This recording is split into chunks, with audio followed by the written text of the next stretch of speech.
Good morning, everyone. This is Randy with Snap Judgments. Listen, today we're going to get into the offensive side of the ball. We're going to analyze position group by position group over this team over the next 2 days. And we're going to, 71 days until the draft. Very exciting. We're going to get a little bit into some self analysis of the team. We're going to determine where our biggest needs are and where we really need to be investing our assets this offseason. But before we get into the offense and free agents, we need to reset the conversation a little bit for the fan base, okay? Because the noise right now, it's getting way ahead of reality. The Patriots team overachieved, flat out. They played out of their league, they were ahead of schedule, and they found themselves in a Super Bowl earlier than anyone realistically expected. That's not an insult. That's a compliment. They beat the teams in front of them. You don't apologize for that. But let's also be honest about context. This wasn't an AFC playoff run through Joe Burrow, Pat Mahomes, Josh Allen, and Lamar Jackson. That gauntlet, it just didn't exist this year for one reason or another. The schedule broke right, the matchups broke right, and the Patriots took advantage. That's good coaching, that's preparation, and that's maturity, but it does not mean this roster is suddenly one move away. Okay, this was a roster that prior to the season, most analysts had a hard time picking more than 3 players that they considered foundational pieces.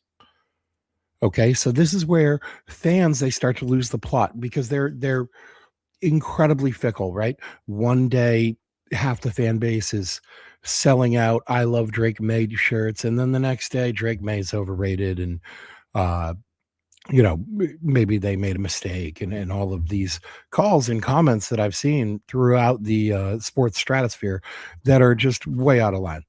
Um, to the other extent, though, there's a lot of commentary about, we need to make big moves, right? And get back here next year, and we should be in the Super Bowl next year, and da da da da da.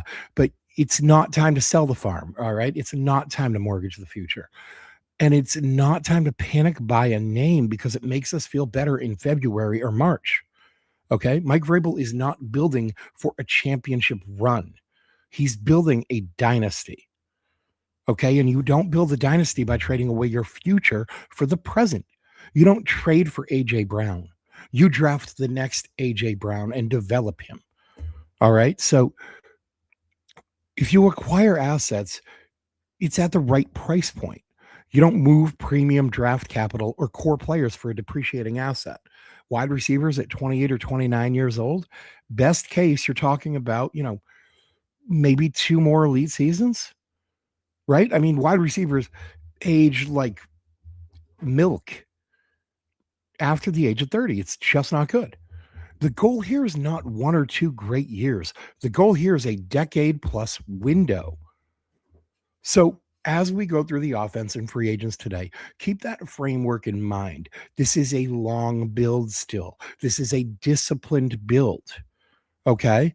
The worst thing that this team could do right now is confuse momentum with readiness. So again, today, over the next few days, weeks, really, we're going to be going over the offseason. Right now, today and tomorrow, we're going to go over the offseason, the free agent group, and then we're going to go position by position through the roster. All right. So now that the Super Bowl dust has settled, this is really where the real work starts. All right, especially for this channel. We are so,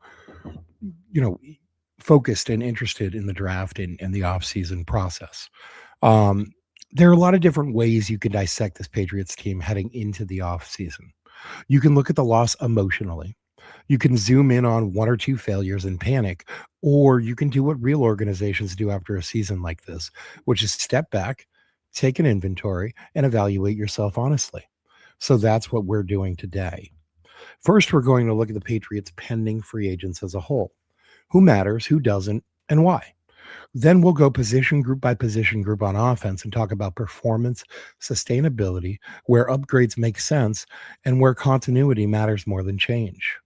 This isn't a teardown. This is an exercise in refinement. Let's start with the free agents. Let me get a list of them up here on the stage. Um, Not all free agents matter equally. Some are cultural pillars, some are role players, and some are just, filling a roster spot. The way I see it, there are five priority free agents on this roster: Kayla Von Chason, Jalen Hawkins, Kyrie's Tonga, Thayer Munford Jr., and Jack Gibbons. Then there's a second tier: players who matter, but they aren't foundational. Vidarian Lowe, Jack Westover, Alex Austin, Jaqueline Roy, and Austin Hooper. And then there's the rest. Those other guys, they're interchangeable. Useful, sure, but not identity shaping. And that matters because this coaching staff has clearly prioritized fit into the culture and the team over raw talent in the back half of the roster and really throughout the roster. Now, let's talk about the real decisions. Going down the free agency list, the true priorities start off with Caleb Von Chason. He's the headline. He's 26 years old and an edge rusher, former first round pick who just had his most productive season. And I'm not convinced his value is higher anywhere else than it is right here in New England. When I look at the market, I think his next deal probably lands in the 11 to 15 million average annual value range. If you look at Alex Wright's extension in Cleveland, I believe he signed in November. That was 3 years, 33 million. He had, I believe, 5.5 sacks this season. Then you look at Harold Landry's deal here last summer, 3 years, 44.5 million. I think Chason fits right in between those contracts. Ideally, I'd love to see him locked up through age 30. But knowing how this team operates and how they like flexibility in their contracts, I wouldn't be surprised if it's a 3-year deal around 40 million total, structured for flexibility, because that's a deal you make. Right next to him is Jalen Hawkins. Now, he came back last year on a 1-year, $1.8 million deal, and he absolutely outplayed it. He's earned a raise, period. The contract comp that makes sense to me is Jeremy Chin in Vegas. He signed a 2-year, $16 million deal last year. Jalen Hawkins is 29 years old, and you're not going to be giving him a 4 or 5-year deal. He's not a superstar. He's not going to make 15 to 20 million a year. 8 million for 2 years gets him to 31, gets us probably through his prime, and keeps him as a contributing player on this team.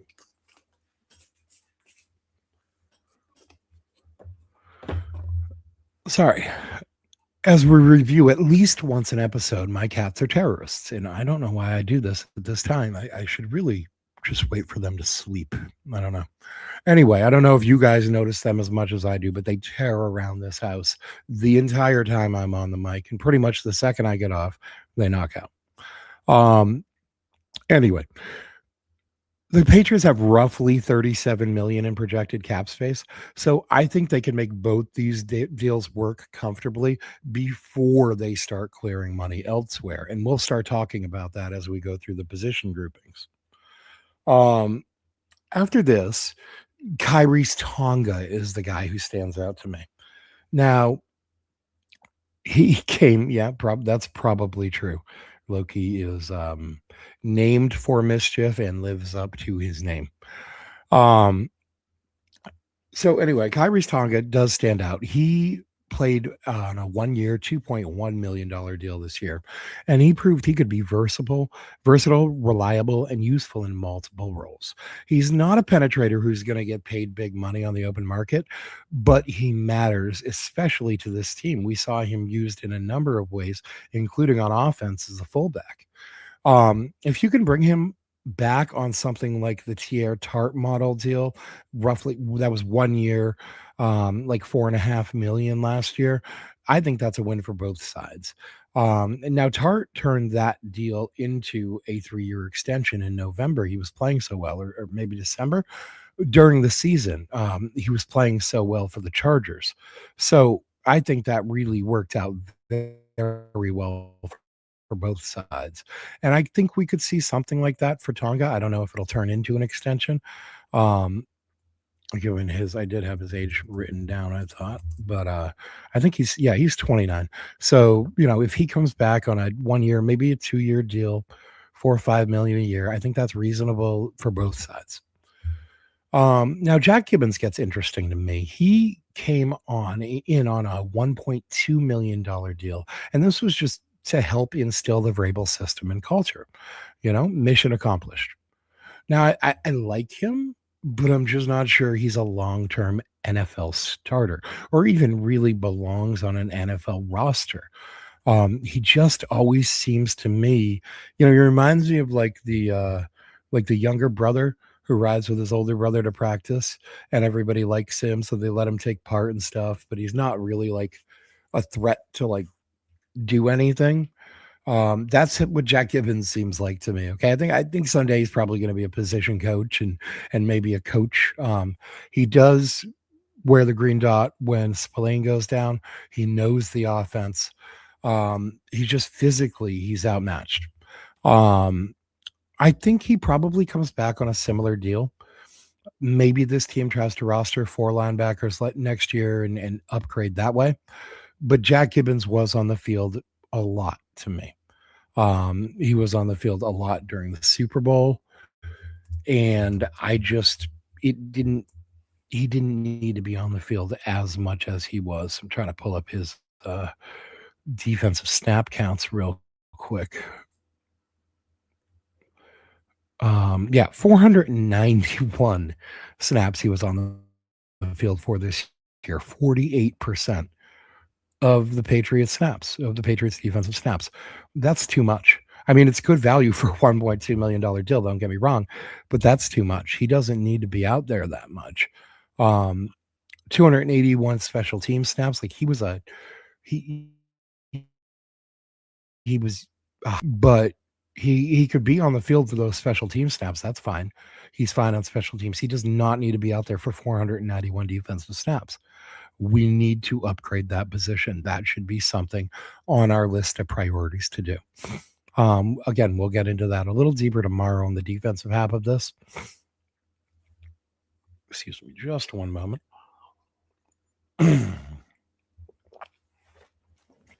Now, next, Thayer Munford Jr. He fits the same model contract wise to me. He proved very useful in heavy sets this year. 6 offensive line looks. He's definitely a swing option. And, getting in there, he only got in there on 100 snaps on offense, 30 snaps on special teams. But he did make an impact on those offensive snaps, run blocking for Travion Henderson and Ramondre Stevenson. He played in 1 snap in the Super Bowl. I didn't understand them getting away from him the way that they did. I think if they try to bring him back on another 1 year, 1.5 type million type deal, that's potentially good for both sides. I think that he could serve as a swing tackle here. He's just 26 years old, and he will be 27 right about the start of the season. But, if he could establish himself as a reliable backup swing tackle and a guy who contributes in 6 OL sets, that would be good for him also. So probably a 1 year, $1.5 million deal that, maybe he hopes he could turn into a more lucrative extension going forward, or perhaps a more lucrative contract with another team next off season. Moving on to the group of secondary free agents, Vidarian Lowe, I think he could find money somewhere else. Maybe like 4 to 5 million as a backup uh, for a team that, like the Chargers, someone like that, right? Who has serious issues to worry about along their offensive line, but maybe doesn't want to. I don't know. They got deep into their bag in the tackle department this year, and I think that the more reliable tackles that a team like that could add, they'd be better off. Same with the Vikings. The Vikings continue to have injury problems along their offensive line. There are a number of teams I think they could use a quality backup, And Vidarian Lowe is that. He is a quality backup. We could very well also look to bring him back, in the same range, $4 to $5 million a year, perhaps a couple years. I believe he is about 28 years old. Um, 26 years old. I'm sorry. He's 26 years old. So I think we could bring him back on a similar on a deal like that, 4 to 5 million a year as a backup. Alex Austin. Now, I really like Alex Austin. He's a good kid. He fits the culture. He's quiet. He's reserved. He's professional. He's polite to the people around him. And I know that. I dealt with him personally um, at my old job where I worked as security at a restaurant. The Patriots would frequently come in, and Alex Austin was one of those guys who came in a couple times. And he was always incredibly polite. He was always very respectful. He's quiet. He doesn't like to be the center of attention or very loud or any of that. I think he fits this team's culture very well. I think that if he gets clearance from the medical staff, because he did struggle with issues all year this year, he makes sense to me as a depth piece at about 2 to 3 million a year. You want guys like that littered throughout the roster that fit this culture, that aren't going to buck the system. And, he's been in this system for a year already. He should know a little bit about it and be able to fit in more smoothly than a similar option elsewhere, that we get from elsewhere. Um, Moving right down the list there, Austin Hooper. He's over 30. He's got limited production, but I do think he fits the culture also. A veteran presence in the tight end room. I think that we need to kind of add a youth option in that tight end room, or maybe a different option in that tight end room. I don't like Hunter Henry being the top tight end right now, and we'll get into that a little deeper in a few minutes. But I think that Austin Hooper would be a good veteran presence to have there. So I think you bring him back, veteran minimum, million, 2 million a year, something like that. I don't think that he's going to get a whole bunch of offers elsewhere. And everywhere on their exit interviews, all these Patriots players talked about how much they enjoyed coming to work this year, how much they enjoyed their job, how great this system was. I mean, it was a lot of just extra superlatives about how much they enjoyed things. You see Carlton Davis out there, making a free agency pitches essentially, openly out there, just saying, "Why wouldn't you want to come here?" He said, "Why wouldn't you want to come here? We're competing for championships. We have, a great team and a great structure and a great culture and stuff." I'm paraphrasing, but that was essentially the quote in his exit interview. I don't know if that's what you would call it, but the last interview that Patriots reporters were able to do with Patriots players inside the locker room. So I think that, it's likely he probably wants to come back on a vet minimum, be a vet presence in the locker room, in the tight end room. But we're not going to expect a whole lot out of him next year. Jack Westover, he showed enough as a role player and as like a versatile chess piece type of player that I think we bring him back cheap and see if he can continue to do that, to play that role. It was kind of like an H back, tight end slash fullback slash running back slash whatever, we could call the position slash at this point. Um, he played limited snaps and really did have a limited role overall. Um, just 237 snaps in the regular season on offense, 165 on defense. That's about 40% of the defensive snaps compared to about 20% of the offensive snaps. But, the point is that there is potentially a role for him in this system. Um, and, he can be brought back cheaply. Jaquelin Roy spent the year on IR. If the medicals are okay, there's no reason not to bring him back on a minimum deal. He's young enough. He has a little bit of experience. He was in Minnesota for 1 year. He was in New England for 1 year. I believe he played about 200 snaps in 2024 for us. He did show some flashes here and there. He's worth bringing back on a cheap contract for a year. Um, All right, that's pretty much the free agency picture in terms of who matters and who is a pending free agency on our side. Okay, so again, we've got about 37 million in projected cap room right now before clearing additional room out. If you talk about maybe a 12, $13 million a year deal for Caleb Von Chase on, another 8 million for Jalen Hawkins, that's 20 out of 37. If you give Tonga 4, that's 24 out of 37. Sprinkle 1, 2, 3, 4, 5, 6. Yeah, I mean, it's good.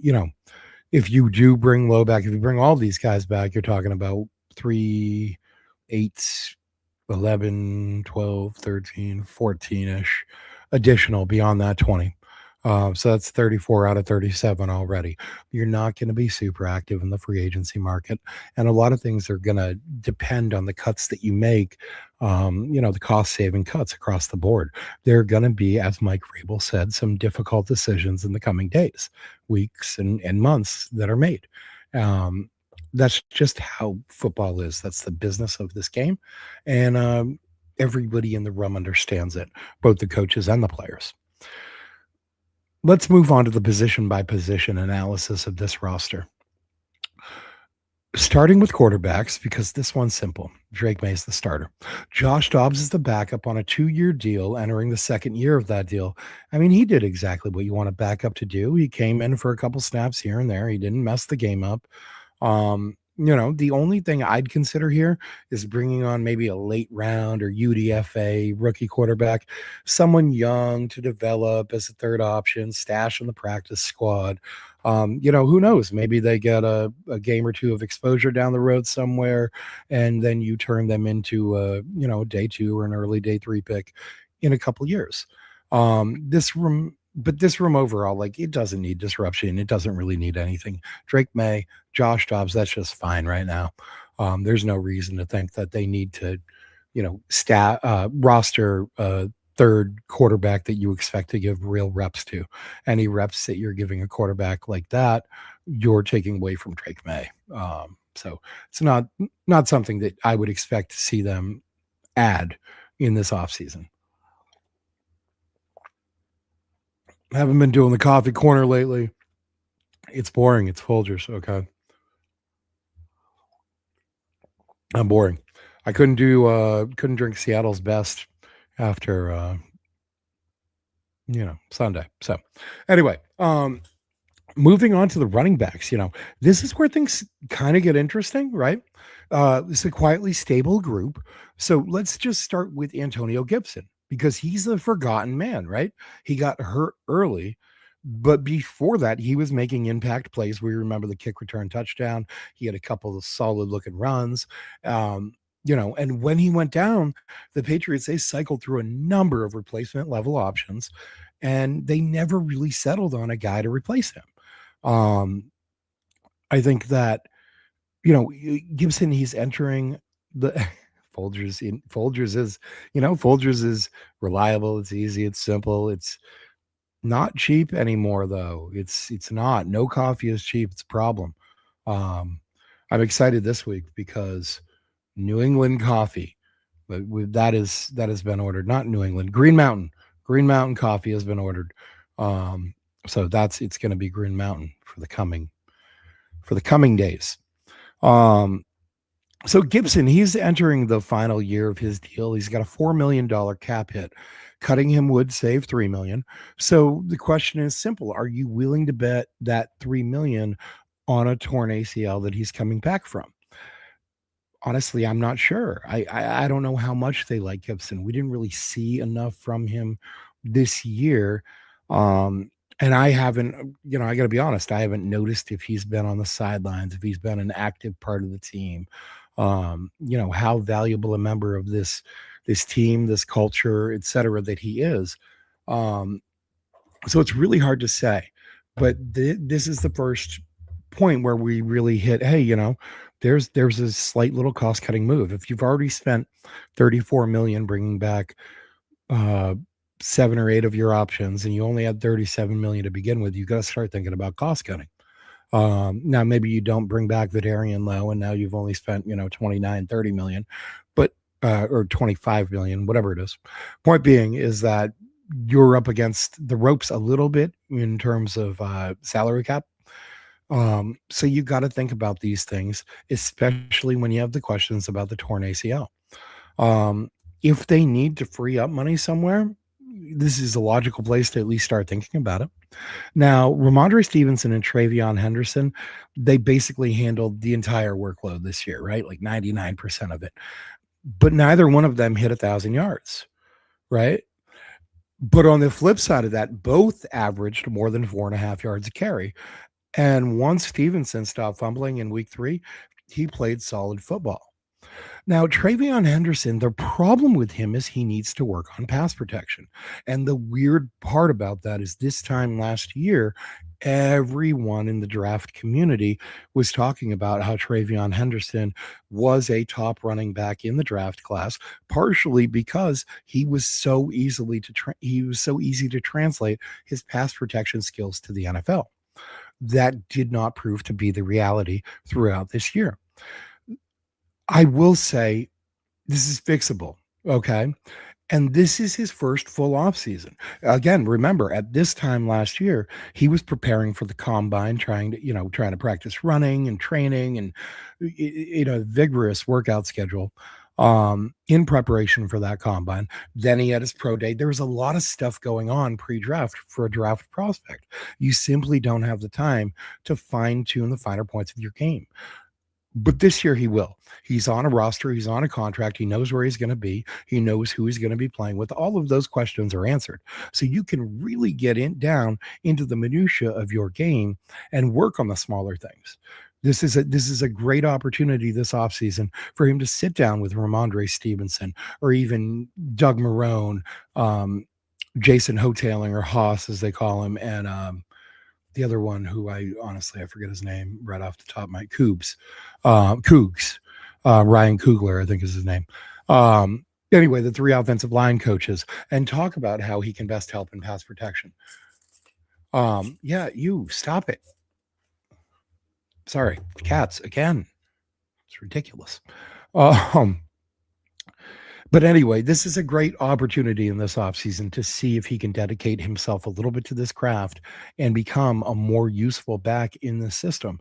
If he can, there's really not a lot of reason to mess with this duo very much. You get a reliable third option, cheap in some, probably cheap, but a reliable third option somewhere, maybe a late round pick of that minimum. I mean, we saw guys like Ja'Cory Krosky-Merritt or Kyle Monangai last year come, as late round picks that came right into the league and immediately contributed.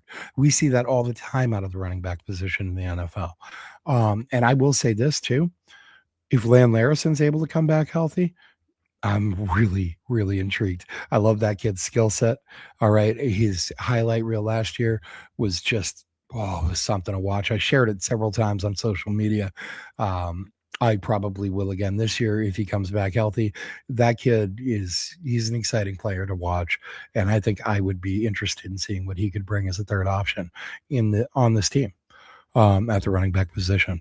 So, overall, this is not a need position for me. This is not something that I see them targeting in the draft in the first 2 days of the draft or, targeting in a big way in free agency. You want to bring in a cheap third option, $1 million, $2 million a year, a name probably most people don't know or whatever.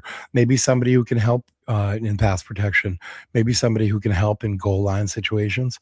I could see that, or maybe a good pass catching back, something like that, but someone who's cheap. Anyway, point being, moving right along, let's get into the tight ends. Okay. Because this room really fascinates me. I love Hunter Henry. Don't get me wrong. I really do. He seems like a great guy. He's been good here in New England. He's been here for several years. I liked him in LA. I was really, really happy when we brought him in. But we got to start being honest about him a little bit, right? He's 31. He has never once in his career had a 1,000-yard season. A lot of the hype around him has been just that, hype. Okay, there was a lot of talk about him early on, and there's a lot of promise. He had a good rookie season, good second year with the Chargers. Hey, there's a lot of promise. Da da da da da. He hit the free agent market. Patriots swooped in and grabbed him, and that's great because he's a good player, but he's not a great player. Okay, he's averaged 37 yards per game throughout his career and in New England. He did average 45 yards a game last year, but an $11.5 million cap hit for a guy that you're getting maybe 45 yards a game out of, cutting him saves 9 million, just over 9 million. And it's just 2.5 million in dead cap. So it's not a big deal to cut him. I don't want to cut him. I'd like to see him finish his career here, but I think it needs to be at a more reasonable number. I think that this summer we should see the team go and talk to him and his representation about renegotiating that contract and maybe moving that number down to more like a $6 to $8 million a year range. Um, I would like to see Hunter Henry become the second option in this tight end room. Um, we'll do a lot of talking throughout the next few days about free agency and the draft and so forth, but I'll mention two names right here, right now, that I'd be very interested in. One of them's a local kid, Isaiah Likely. He grew up, I believe, in Cambridge, Massachusetts, but right in the Boston area. He got some opportunities a couple years ago in Baltimore, showed himself to be a great receiving option. And then Baltimore went ahead and extended Mark Andrews this season rather. Mark Andrews, it feels like he's damn near 40, right? Because it feels like he's been around for a long time. He's 31. It's a little interesting to make that choice because Isaiah Likely is just 25 and certainly has a lot more good football years ahead of him than a Mark Andrews does. But anyway, if we could be the beneficiary of that bad decision, then that would be great to me. I could see bringing Isaiah Likely back here into the local area and, watching him thrive in this offense as the number one tight end receiving option in the room at that point in time. I think you put him right up there very quickly, right? Maybe Hunter Henry starts the year playing as kind of like the tight end one, but I think Isaiah Likely earns that tight end two role very quickly. And then you have him, you have Henry, and Hooper's your third. If you keep CJ Dupree, who is on the roster right now, going into his second year. He was a UDFA signed out of Alabama last year. He was supposed to bring blocking. We haven't seen him much on the field this year. Very, very little on the field. 20 snaps on offense, 26 snaps on special teams. He spent a lot of the year on the practice squad. Big picture, we want Hunter Henry as the second tight end, not the first. He doesn't need to be the primary weapon on the tight end room. This is a position I expect them to explore in both free agency and the draft. Like I said, Isaiah Likely, and I'll give you a draft name too right now, Sam Roush. Sam Roush out of Stanford. Looked really good at the Senior Bowl, probably something a second, third, day two for sure. Maybe a second or third round option. Depends on what picks you have when the actual draft comes around. Because I expect the Patriots to do a little bit of moving around in this draft. I think that they're going to target specific talent. So we'll see how it all goes. Now, moving on to the offensive line, this has to be broken into units when you're talking about it, okay? First, you talk about tackles, all right? Now, Will Campbell and Morgan Moses, they were our left and right tackles, respectively, this year. They were average. Campbell struggled badly in this postseason, and the Super Bowl really put an exclamation point on the whole thing. According to some sources, Next Gen Stats giving up 14 pressures in the one game alone. While Drake May was sacked 21 times overall in the postseason, including 6 in the Super Bowl, and at least 5 in all of the 3 games preceding that.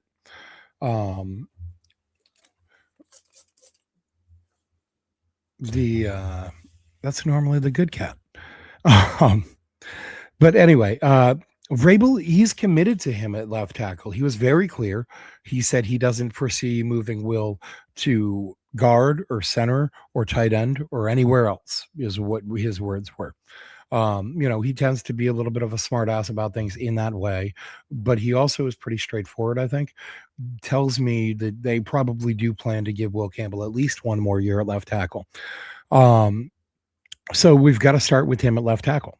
Right now, Morgan Moses, he's going to be 35 before the draft. He's on the books for over 10 million.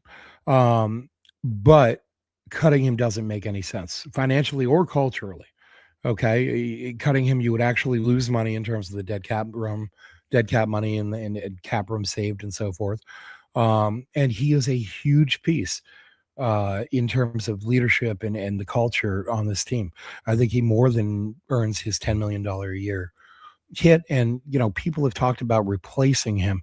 I think that idea needs to be upgrade the rest of the line. He shouldn't be your second best offensive lineman. Okay, he should be like your fourth or fifth best offensive lineman. That's a culture and tone setter and leader and vet and all that. But he doesn't need to be one of your best offensive linemen. You need to upgrade the other positions and keep that baseline with Morgan Moses at right tackle. My guess, he finishes out his contract and retires. Okay, 10 million a year is a lot to walk away from. Like as in if he were going to retire this offseason, look, that's a lot to walk away from, especially when you got 4 kids at home to feed. Um, Now backups like Marcus Bryant and Munford Jr., if they bring him back, I think they're good depth. I think they've got the tools, they've got the physical tools to play in this league. And, as long as they're getting the coaching, I don't see any reason why they're not, solid depth. I, I could see them bringing back a more experienced veteran backup. If they can come to a number with Lowe that both sides can deal with, again, I would expect Lowe to see something in the $4 to $5 million a year range for maybe a year or two. If they could come to an agreement with Lowe, I would not hate seeing him come back here, just in case something happens again like it did this year. He was able to step in and serve, well enough as the left tackle while Will Campbell went down. I mean, certainly it's hard to imagine letting out more pressures than Will Campbell did. So I'm not sure it really matters who his backup is, but let's get him a strong backup anyway. Now, moving along to the inside, we get to the first real problem on this team. Okay, and I say first because left tackle is a problem, but it's not one that apparently Mike Vrabel intends to address. Look, he's a loyalty guy too. And there are going to be instances where loyalty outweighs what the smart thing is to do. Um, so, I see, I mean, he's definitely going to get, I think he's definitely going to give him another year to fail at left tackle. And we'll see if he does. There are a lot of different um, theories as to why he struggles so much at uh at left tackle in the NFL. People talk about short arms, and it's really not even about the arms themselves. The arms themselves are like 32 and a half, I believe, if memory serves, which is very, very, very baseline. But it's like the whole shoulder width is his wingspan is like 4 to 5 inches shorter than you would want it to be, because coupled with the short arms, he's also got a very narrow chest for an offensive lineman and very narrow shoulders for an offensive lineman. So it's like an entire wingspan thing, but also there are issues in terms of his core strength and power and ability to anchor, and also his technique. Um, Richie Incognito was on the Jason Whitlock podcast, which is, I don't remember what it's called, honestly, but he was talking about how Will Campbell turns so quickly. And it's like, I think it's because he's trying to overcompensate, knowing his physical limitations. And he was talking about how, with the way he turns, he gives up his chest to the defensive line. And the defensive line is able to plow through him or kind of just work him to their will, bend him to their will or whatever, because he's out of position. And that technique can be fixed, but The question of like, well, will the other physical limitations show up? Also, is something that needs to be considered. I think so. Point being, they're going to give Will Campbell another chance at left tackle. Okay, so that's not the first problem position that we're going to talk about because it's not a position that is going to be addressed, and there's no point in us wasting a whole lot of time on it. Um, so we move into the guard position. Jared Wilson, I'm just going to say it very simply. Okay, Jared Wilson is not strong enough to play the guard. Period. We saw that absolutely highlighted during the Super Bowl. Riley Mills came in for 5 snaps, only 5 snaps the whole game. One of them was to forklift Jared Wilson and walk him back into Drake May, where Riley Mills then proceeded to sack Drake May. Okay. Riley Mills absolutely embarrassed Jared Wilson out there on the biggest stage. And that was just the exclamation point on the season. Okay. This has been happening all year long. I don't care what PFF grades tell you. Go look at the PFF grades and then watch the games like I have. I have been watching these games with a specific eye on the offensive line. And I am telling you right now that from week one, right on through the Super Bowl, Jared Wilson got beat like he stole something. Okay. He is not an NFL left guard or right guard for that matter, an NFL guard at all. Okay. He's 6'4, 6'5, 305. He's light. All right.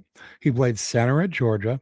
He moved to guard last spring because he had issues snapping the ball. And they were really trying to like get the offensive instilled quickly, right?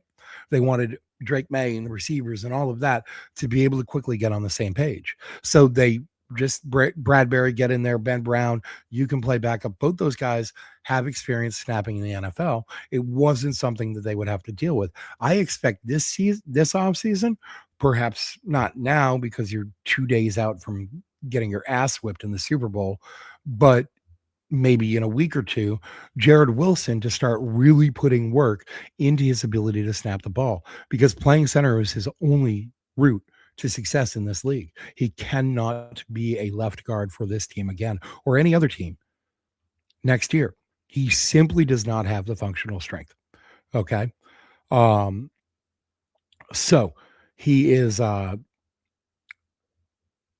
needs to move back to center. All right. Bradbury is currently at center. And that makes for an interesting um conundrum, if you will, that we'll talk about in a moment. But talking about the other side of the ball, guards, the other side of the center, the guard on the other side of the center, that um Michael Onwenu, he's been excellent this year. Just full stop. That's it. He reestablished himself as a top guard in the league. Okay. Now he's got a cap hit of $25 million. It's the third highest on the team, but he is 28. He's in his prime, and he's the anchor of the line. Really, he's the only guy, one of the few guys on the team this past weekend that belonged on that field. Okay, and arguably maybe one of like three guys on offense. Okay, he is the best player on this line, and as long as he is a cultural fit and Mike Vrabel feels like he fits into the fabric of the team, I wouldn't be surprised by an extension this year. He's going to be entering the third year of a 3-year contract with that high cap hit. I'm not a salary cap expert. I'm not well versed in all the minutia of the salary cap. I can research these things and probably will as we get to a point in time where you know midsummer or something like that, we're a little slower and we're starting to look at contract extension candidates. We'll look at things like that.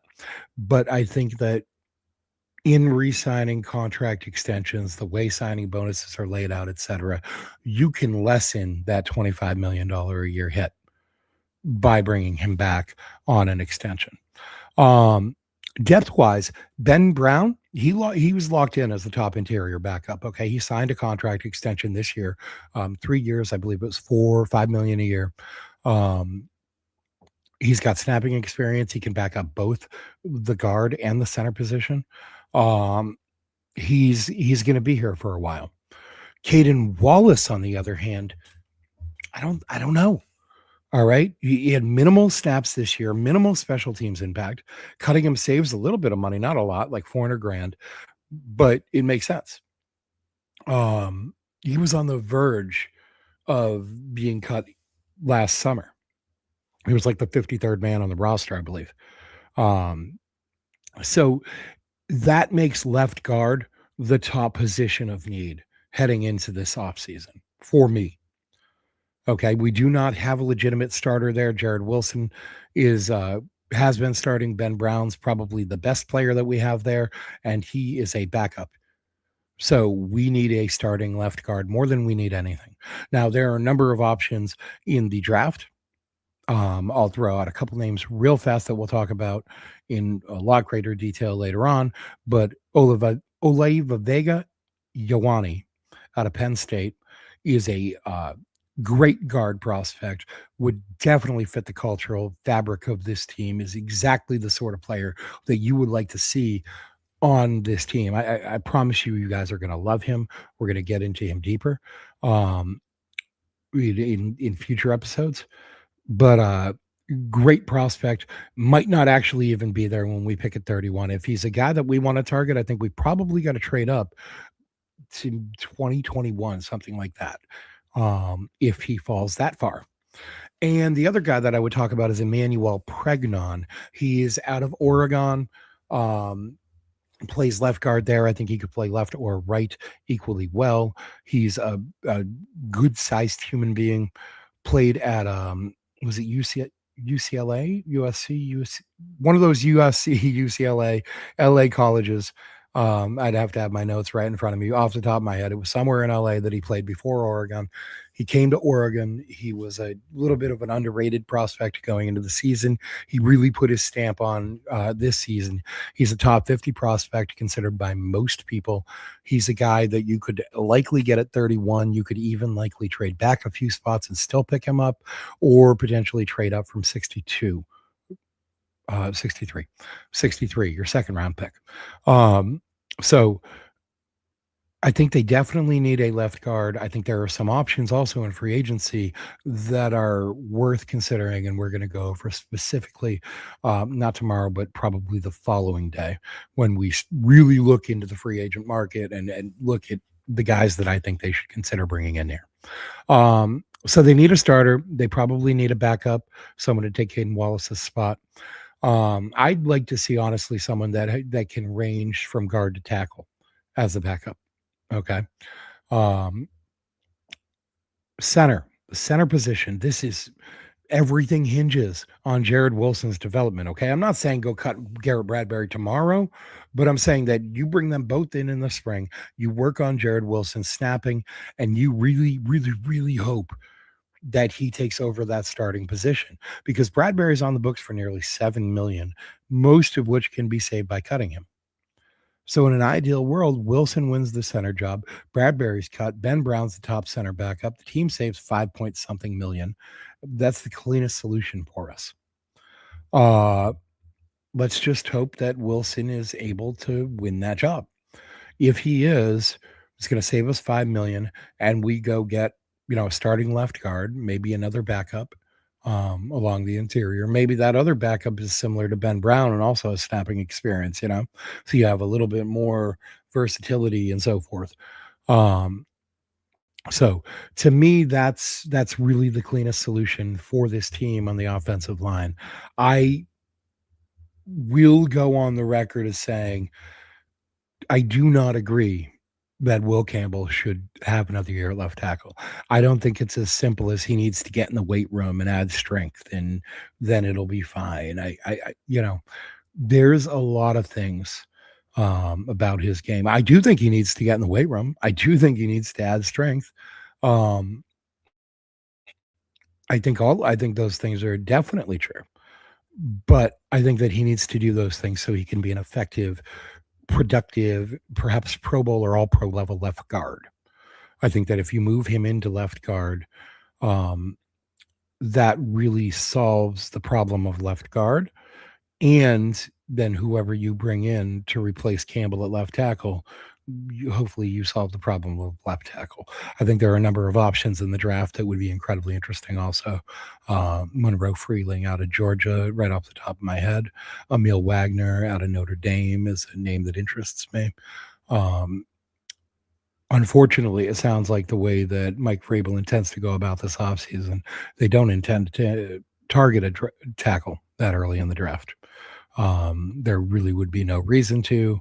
Morgan Moses coming back, if you're able to get a reliable backup swing tackle, or you think you can count on Bryant and Munford Jr., there's really no reason to target any kind of tackle early in the draft or with a lot of dollars in free agency. So, that's not the way I would go. The way I would go, I've seen enough out of Will Campbell to be convinced that he's a great left guard and not a great left tackle. They have not. So, um, that's going to do it for today's episode. Tomorrow, we are going to come back. We're going to talk about the defense. Okay. Um, the defense is real close. It's not even real close. It's there. Like they can hang with anybody. I don't care who they are. Um, we're going to talk about the defensive line. Where do they need help on the defensive line? And I've got one big move projected, and you know what? Let's talk about it here real quick. Christian Barmore, he's a disruptive defensive tackle. He's a physical specimen, a powerhouse. Okay. He's also not a cultural fit for this team. Again, I talked about working at a restaurant where a lot of the Patriots come in. Christian Barmore is one of those Patriots. He's incredibly rude. He's dismissive. He speaks to everyone as if, they're his servant and he's a king. He literally walks around with his sunglasses on and his nose up in the air and has security clear a path out through the crowd for him. Not our security, but his own personal security, which he keeps so nobody thinks about talking to him. I saw a waitress knock a glass of water onto the table and he like freaked out about it. And there have been other incidents as well. If you look back through his history here, last year in Providence, he got pulled over and he called his mommy. Okay, that was the first thing he did. He called his mommy, and his mommy got on the phone and she bitched out the cops. And then later on, he had to come out and make a whole apology and so on and so forth. Okay. He's got the health issues in his background. All right. We know they're there lingering. Blood clots, it's hard to predict. They can always pop back up. It seems like it's an imperfect science as to understanding them, fixing them, dealing with them, etc. So it's something that I would be worried about popping up again at some point in time. On the other side of that coin, he's 26 years old, I believe, 27 years old. Definitely in the prime of his career, showed himself to still be a disruptive force physically in the league last year. I think that we all saw Mike Vrabel come in last year and purge this team of as many old contracts as he possibly could, even paying to get some out the door, like Kyle Duggar and Jabril Peppers. I think that he would have traded Barmore last year if Barmore had any value whatsoever. But coming off a season where he had not played at all due to blood clots, really, he had no value. This year, I think you can get some value out of him. I think you're likely to be able to get yourself a day two pick, maybe a second round or a third round pick. And I think that you should go ahead and do that. It was funny, prior to the Super Bowl, they were going around and they're interviewing all the players and talking about, the culture and the team building and so forth. And they're talking to players about other units on the team and stuff, right? And they came up to Carlton Davis and they were talking to him about all this stuff. And they asked him something about Milton Williams and Christian Barmore. And he went into like, yeah, Milton's like a big part of and like kind of went on about Milton for a moment. And then talked about Christian. He was like, yeah, it's funny because he just, he talks to everybody the same way. Like he talks to you that way, but he talks to you and he talks to even the coach that way and whatever. And the way he talks to people is as if they're there to serve him. It's 100%. It's the most one of the most belittling like people that you can interact with because he's just dismissive. Like the entire air about him is dismissive of anybody else belonging in his space. Um, it's hard to even verbalize it because it's not like he's outright rude, right? But he is at the same time in his mannerisms and in the air about it. It's just he just is not. He's not a fit in this culture. Um, he makes like 20 million a year, something like that. We'll have the exact numbers tomorrow when we talk more in depth about this. But he makes something like 20 million a year. There are a lot of teams that would like a defensive tackle with his physical skill set and so forth. And I think that if you can unload him for a day two pick, you get that 20 million off your books. And we'll look at exactly what the penalties might be involved for doing that tomorrow, what the exact cap savings would be. We'll have those precise numbers tomorrow. But I think you get him off your books and um you get that poison out of the locker room. I think this is an addition by subtraction situation. I think that you'll definitely have to probably replace him. But again, we'll talk about that in the draft episode too, because there are a number of very interesting defensive tackle prospects that I think should still be hanging around at 31. Guys like Lee Hunter out of Texas Tech, Caleb Banks out of Florida, that I think could step right in here, line up alongside Milton Williams and make an immediate impact from day one, provided that they're healthy and all of that. So we're going to get really deep into the draft class. We're going to get really deep into the free agency class over the coming days, the draft class over the coming weeks. And we're going to talk about trade proposal scenarios like this with Christian Barmore, or cut candidates, guys who may have underplayed their contracts and maybe we can get out of them with minimal financial implications for the team and be able to upgrade that spot, right? So we're going to talk about all those things a lot more in the coming days and weeks. I hope that this episode was informative for you. You're able to understand who the important players are that we should and be trying to bring back to this roster. As far as Caleb Von Chason and Jalen Hawkins, Kyrie's Tonga, and even play the importance of players like Jack Westover, Jack Gibbons, and Theron Munford Jr. I hope you're able to understand the cap situation and where we stand right now. When the Patriots aren't able to make a lot of big splash moves this year, or when they are forced to make some tough decisions, like potentially one involving Hunter Henry or Garrett Bradbury, or a number of defensive players that we'll talk about tomorrow. Also, why they were forced into making that decision, or why making that decision is going to be better for the overall team. So we're going to talk about those things as time goes on and all that. Look, I hope you like the podcast. I hope you enjoyed it. I hope you learned some things. I hope you're all still awake.